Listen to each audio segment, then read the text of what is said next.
On the day of my 75th birthday, my son yelled, "Everyone is sick of you. Get out."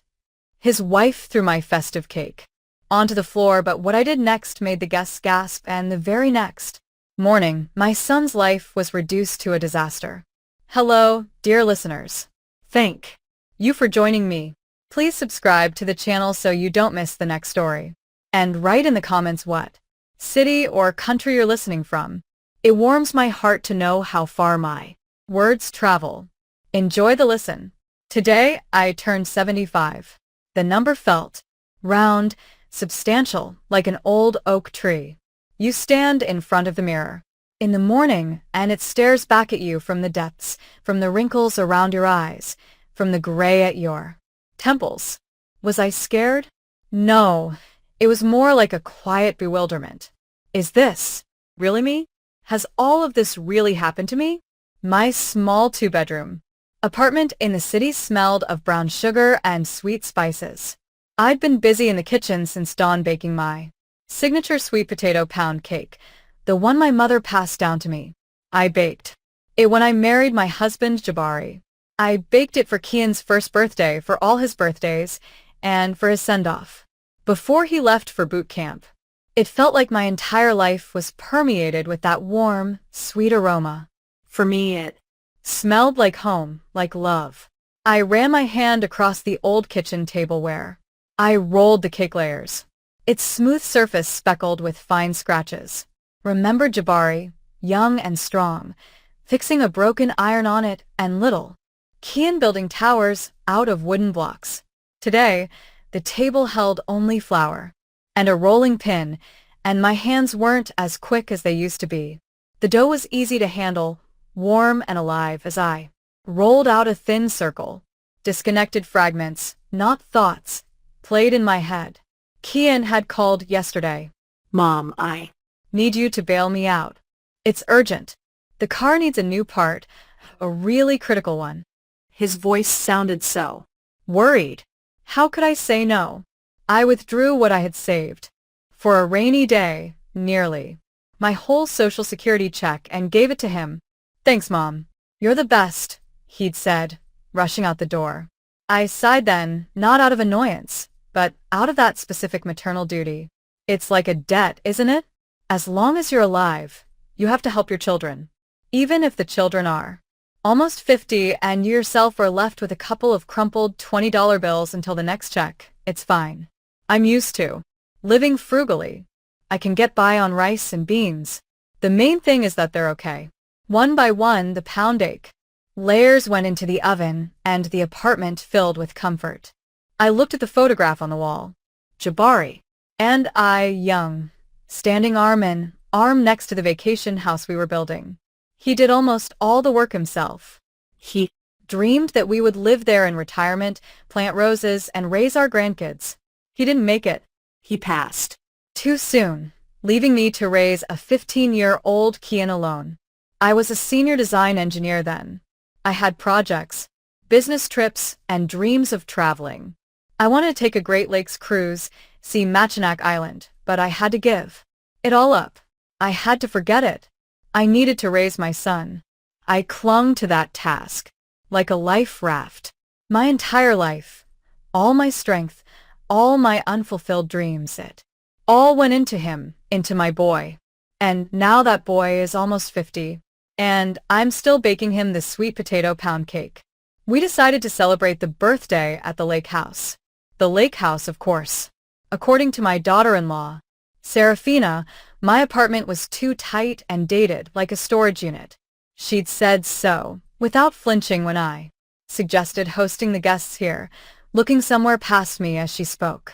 Kiana just shrugged like, "Well, Mom, Serafina is right. The lake house has more space and fresh air." I didn't argue. The lake house was formerly mine, the only thing left from Jabari, from our life together, but I rarely went there. Serafina and Kian had been living there for about 15 years.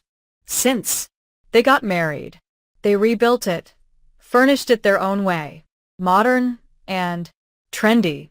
Nothing of Jabari's was left. They even cut down the old maples we planted together. They just make shade in a mess, Serafina had said. In their place was a perfectly manicured lawn and a fancy modern fire pit. I visited my own house, like a guest. The guests started arriving around 3 o'clock. I had brought bags of groceries by taxi that morning, preparing appetizers, salads, and pinwheel sandwiches. Serafina met the guests on the porch, smiling in a beautiful dress. She kissed my cheek briefly. She smelled of expensive perfume and slight irritation. Mrs. Okoro, why don't you head to the kitchen? You need to finish the cheese board and keep an eye on the hot dishes so they don't get cold. And I went. My birthday turned into a typical day of servitude. I stood in the kitchen, which I barely recognized. All shiny tile and built-in stainless steel, slicing cheese and meat, arranging them on platters. Laughter, clinking glasses, and snippets of conversation drifted from the living room. My name was only mentioned once when someone shouted, "Where's the birthday girl?" Serafina answered in her bright voice, "Oh, she's our little helper, busy in the kitchen." And everyone laughed again. I brought out the platters, placed them on the table, and immediately cleared the dirty ones. No one offered me a seat. I was just part of the decor, silent and functional. At one point, I sat down on the edge of a chair a little distance away. The conversation turned to the lake house. One of Jabari's old friends, Elias Eli Dubois, reminisced. I remember, Amani, when Jabari and I planted that tall pine right here. Look how big it's gotten. I smiled. I wanted to support that warm island of memory. Yes, and we buried a treasure underneath it. I started. Ken was just a baby. We wrapped it in a handkerchief. Oh, Dad. Please, not the old stories again. Serafina interrupted, turning to her own father. Khan and I are thinking of flying to Turks and Chow's next year. The beaches there are amazing. The service is top-notch, not like these old pines and mosquitoes.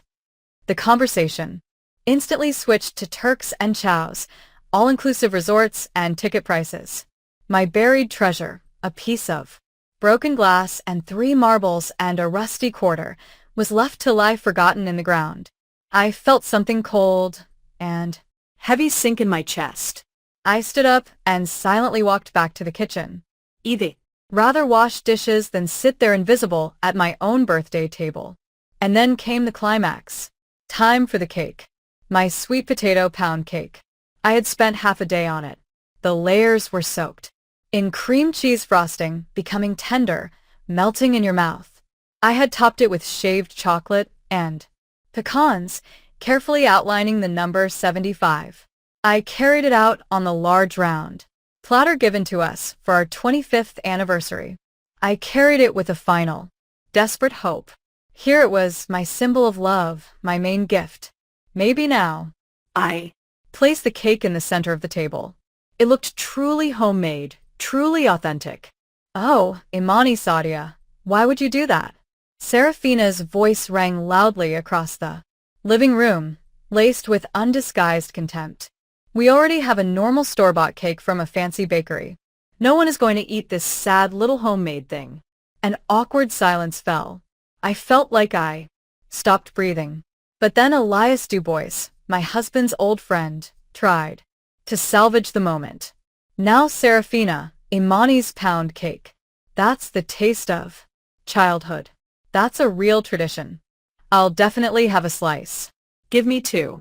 And that was the final straw. The word tradition spoken in front of her trendy, wealthy friends sounded like an insult to Serafina. It shattered the image of the modern, successful hostess she had so carefully constructed. Her face twisted. Cold fury flashed in her eyes. With a quick practice movement, she grabbed my platter.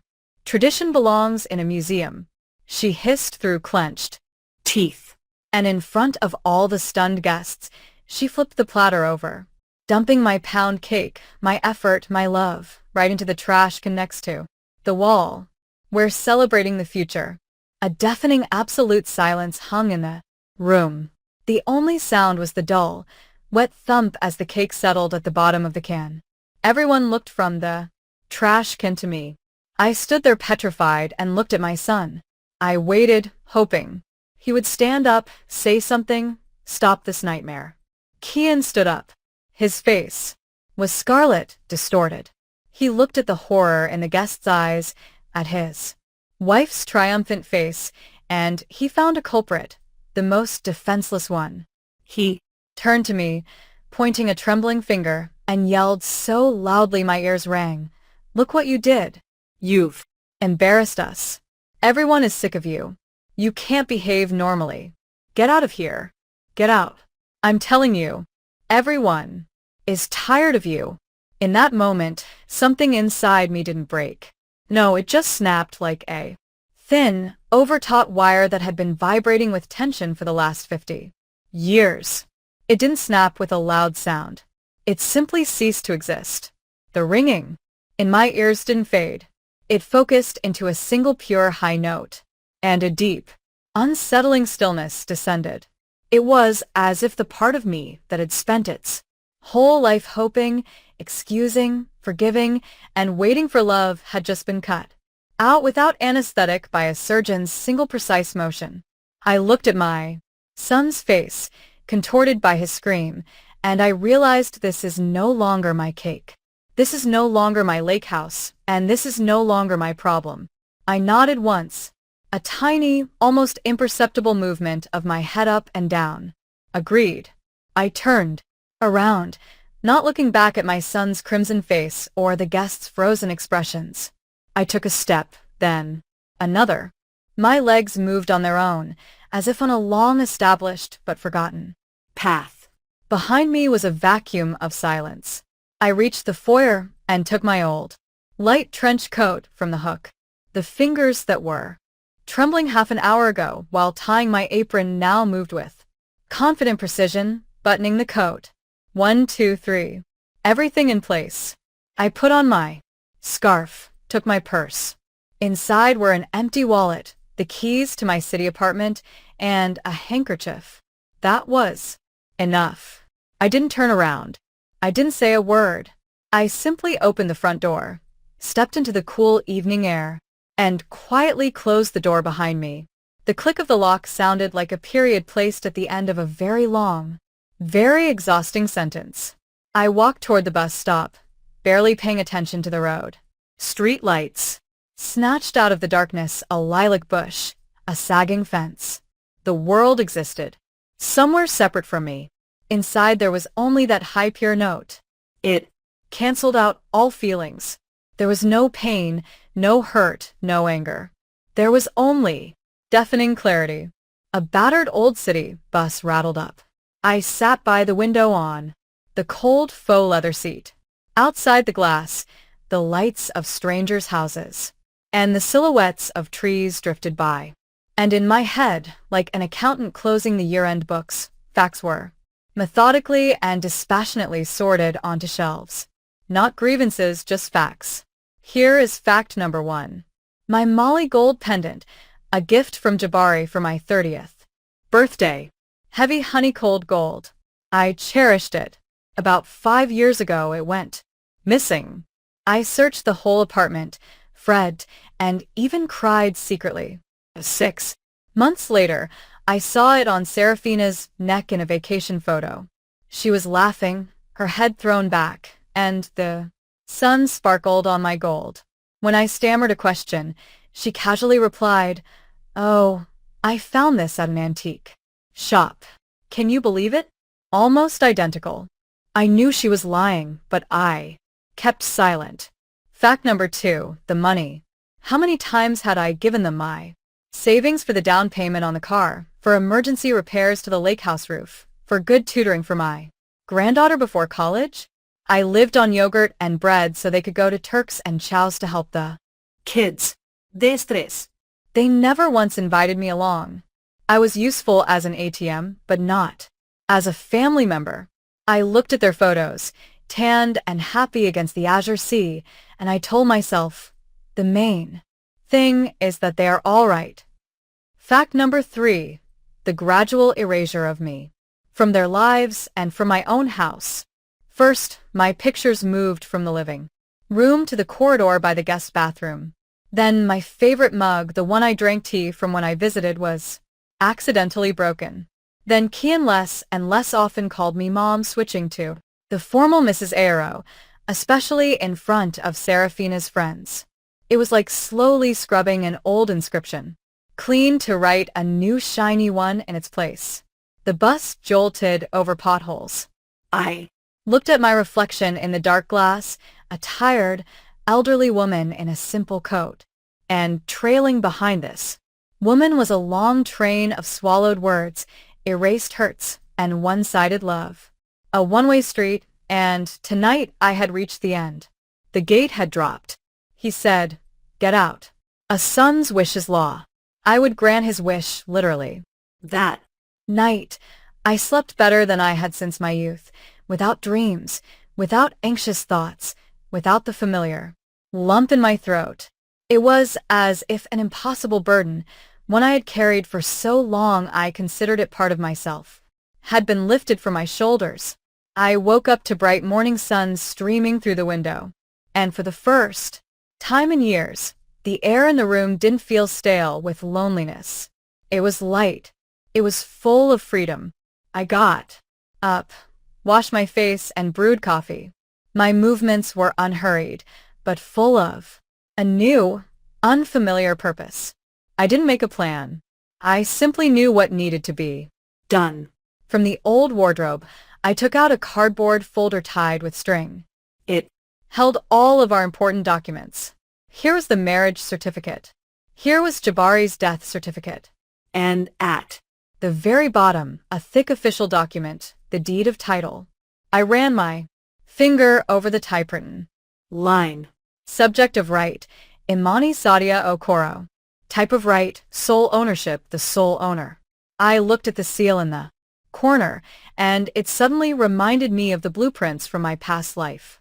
A memory surfaced so vivid it felt like yesterday. I was 35. Jabari had been gone for almost a year. Kian, a difficult teenager, had gotten mixed up with the wrong crowd, and I was called into the company's main office in Atlanta.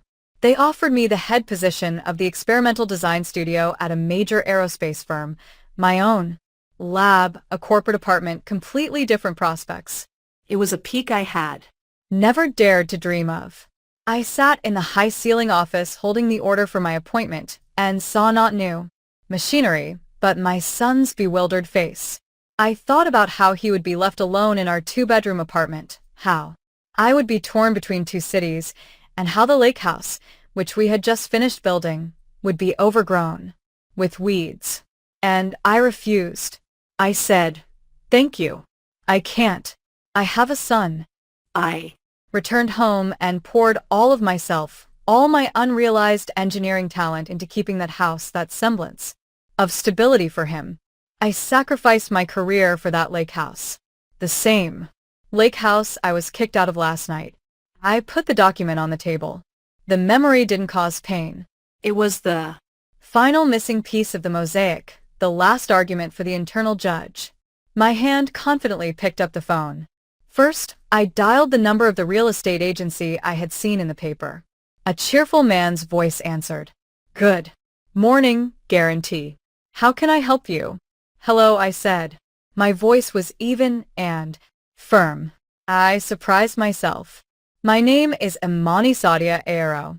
I would like to list the lake house and property for urgent sale. The property on Maplewood Drive in the Lake View Shores development." "Got it, Mrs. Okoro. When would it be convenient for our specialist to come by for inspection and appraisal?" "Anytime." "Today," I replied. "The key to the gate is under the large stone to the left of the entrance. All the documents are in order, right here in my hands. Please act as quickly as possible." "Understood. We'll get right on it." I hung up without a trace of doubt. Then I dialed another number. My only real friend, Desta. We had sat at the same desk in college. She was the only one who had always seen through my family. "Am I?" Her familiar, slightly raspy voice answered, "Happy birthday, dear." I called yesterday and couldn't reach you. How was the party? I silently listened to her cheerful greeting, and then quietly, without emotion, I told her in a few sentences about the cake, the trash can, and Kian's scream. Silence hung on the other end, and then, Desde Charlotte. finally, she said, her voice a mix of relief and warmth. Finally, Imani, I've been waiting for this call for 20 years. They mistook your patience for a doormat. So what are you going to do? Her question was direct, without unnecessary sentiment. She knew the issue wasn't the cake. The agent is listing the lake house for sale this afternoon, I calmly replied. Desta. Chuckled approvingly into the phone. Good. Very good. Now listen to me closely. They'll start calling soon. Screaming, crying, trying to play on your guilt. Don't answer. Under no circumstances, let that for sale sign speak for you. It will be more eloquent than any words. Okay, Desta, I said. Hang in there, friend. You're doing the right thing. I hung up the phone. There was silence in my soul. Not the dead silence of the vacuum from last night, but the quiet, clear stillness of an autumn morning. It was settled. There was no turning back. A few days passed, days of a quiet I hadn't known in years. The telephone on the dresser was silent, and that silence spoke volumes. I knew what they were thinking. They were waiting for me to cool off as usual, bake some biscuits, come with a contrite head, and apologize for daring to upset them with my existence. They were waiting for me to call and say, "Can, son, forgive your silly old mother." This pattern had worked flawlessly for decades, but the mechanism was broken. I wasn't waiting. I was living. I got up in the morning and did the exercises I'd abandoned 20 years ago. I went to the store and bought myself not the cheapest cottage cheese, but the one I liked. I took my old knitting needles and a ball of yarn from the closet and started knitting. A simple unadorned scarf. Row after row, stitch after stitch. The rhythmic clicking of the needles was soothing. This was creation. I was creating something simple, warm, and entirely for myself. Outwardly, nothing in my life had changed, but inside everything had. I stopped being a function and appendage to their well-being. I was Imani Sadia Okoro again, not just a mother and mother-in-law, but an independent person. I knew this was the calm before the storm. I didn't see it, but I could clearly picture the realtor's car pulling up to the lake house. I could see the serious man in a suit taking a hammer and a large bright sign from his trunk.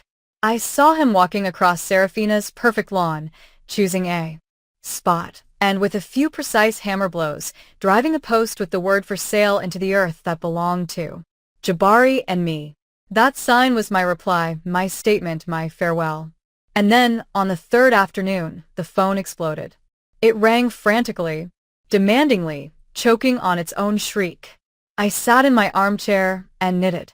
I watched the machine, which seemed about to jump off the dresser.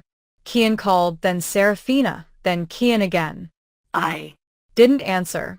I had nothing to say to them. Everything I wanted to say was written on that sign by the gate.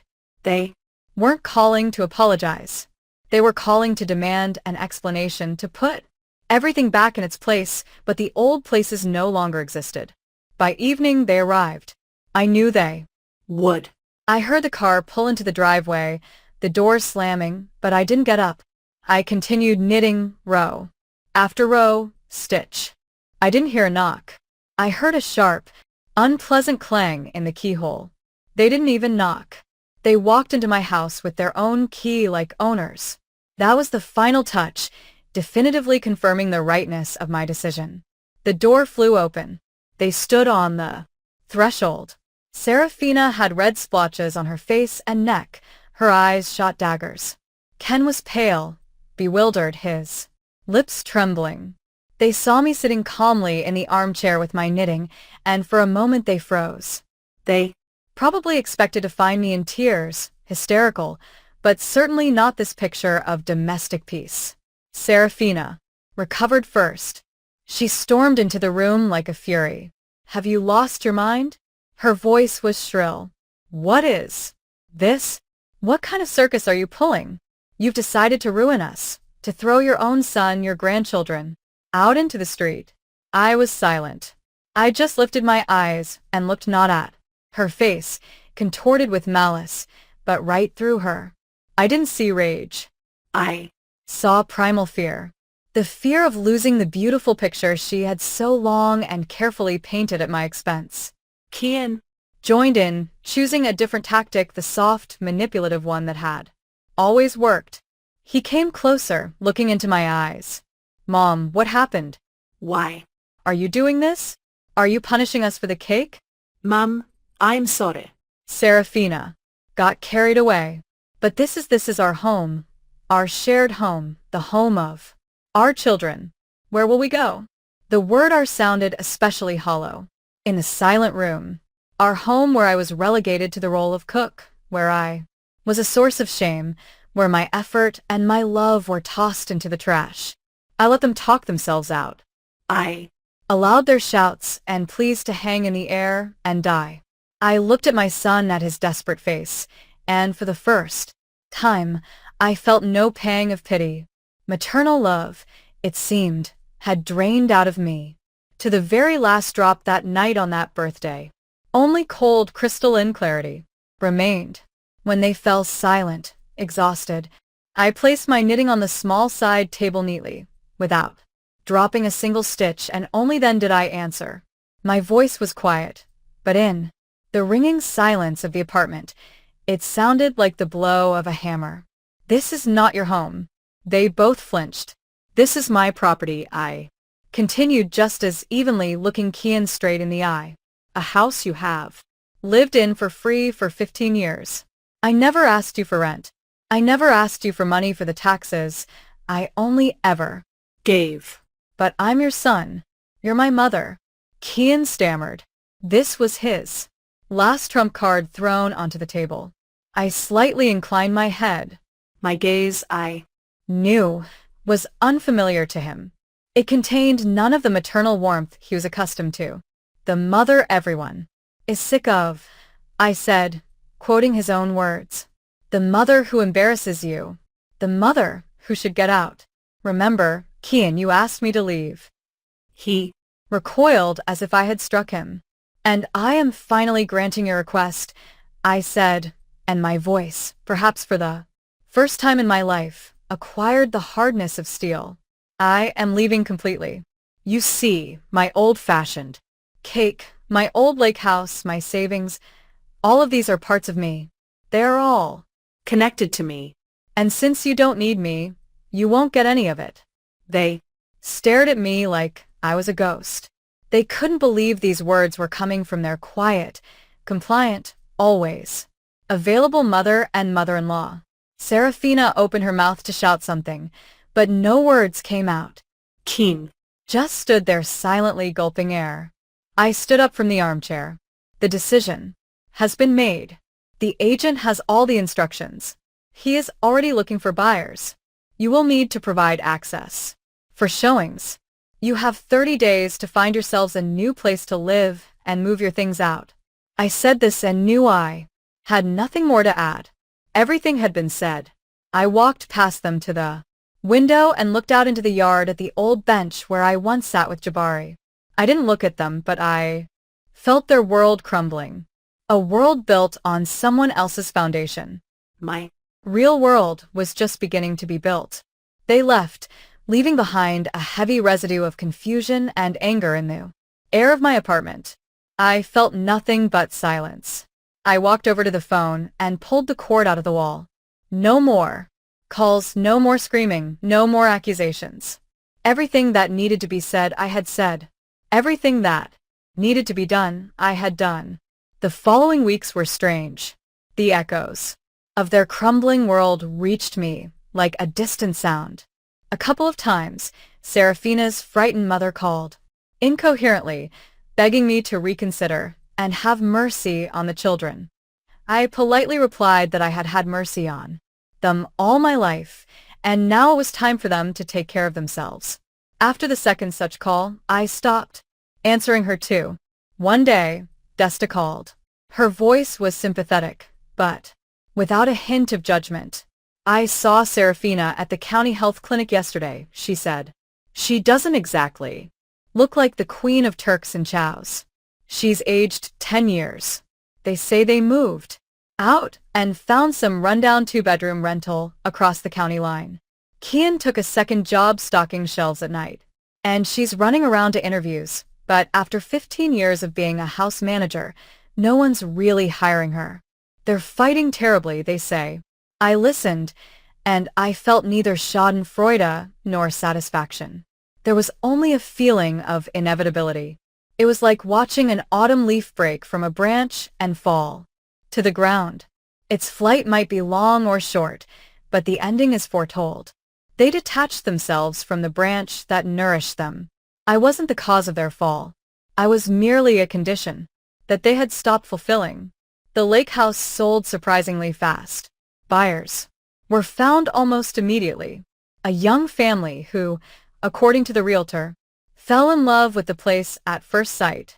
On the day of the closing, I sat in the agency's office, signing the papers. My hand didn't tremble. When the sum of money with so many zeros, a sum I couldn't have imagined, was deposited into my savings account, I felt no euphoria. I felt weight, a pleasant, substantial weight of possibilities. This wasn't just money. These were the years of my grounded life. This was my unrealized career. These were all the dresses I hadn't bought, and all the retreats I hadn't gone to. It all came back to me in the form of a bank transfer. The first thing I did was sign up for a high-end hearing center. I had been hearing poorly in one ear for years, but I always dismissed it as too expensive or something that could wait. They fitted me with a small, almost invisible digital apparatus. When I stepped outside and turned it on for the first time, I froze. I heard the crunch of leaves underfoot, the chirp of a sparrow high above, the faint hum of power lines overhead. The world crashed down on me in an avalanche of sounds I had long forgotten, and I cried for the first time through this whole ordeal. But these were tears, not of sorrow, but of rediscovery. Then I bought a coat. All my life I had worn something practical, stain-resistant, gray or black. But then I saw this one in a store window, a trench coat of deep, saturated royal blue, the color of the Mississippi River at dusk. It was completely impractical, but incredibly beautiful. I went in and tried it on. It fit me perfectly, and I bought it without a second thought. When I walked out onto the street in that new blue coat, I felt like someone else. Not an old lady seeing out her days, but a woman. Just a woman. And then I fulfilled my oldest, most cherished dream, the one Jabari and I had held on to. I booked a 10-day Great Lakes cruise from Chicago to Mackinac Island. I remembered how we had saved for that trip, and then all the money went to Kian's college tutors. It's okay, Imani, Jabari had said. Then our son is more important. We'll still get there. We didn't get there.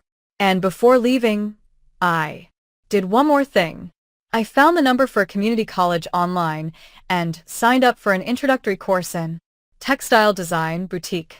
I suddenly desperately wanted to return to where I had started, to take fabric and dyes in my hands and feel the pattern being born under my fingers again, to feel harmony emerge from the chaos of color. And so, here I am. I'm standing on the deck of a pristine white ship. The cool river wind ruffles my new scarf, and I pull my blue coat tight around me. The green shores, the golden church domes, and small towns drift slowly past. The ship glides smoothly, cutting through the water, leaving a long, foamy wake behind the stern. In my hands, I hold a sketchbook. I open it to a clean page. Colored pencils lie beside me. I look at the ripple on the water, at the play of light and shadow, and my hand begins to trace a pattern on its own. Smooth, intertwining lines like waves. I feel neither anger nor bitterness. I hold no resentment toward the past and no fear of the future. There is only this moment, this blue sky, this vastness, this quiet, profound sense of peace as deep as the lake itself. For 75 years, my world was the size of my small apartment and the lake house kitchen. I gave away my life, my money, and my heart. They took it all and threw it on the floor like that cake.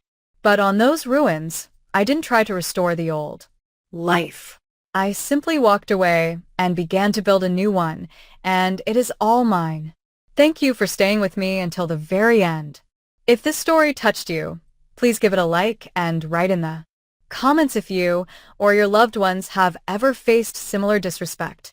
Your support means a lot to me. Subscribe to the channel so you don't miss new stories. Be well.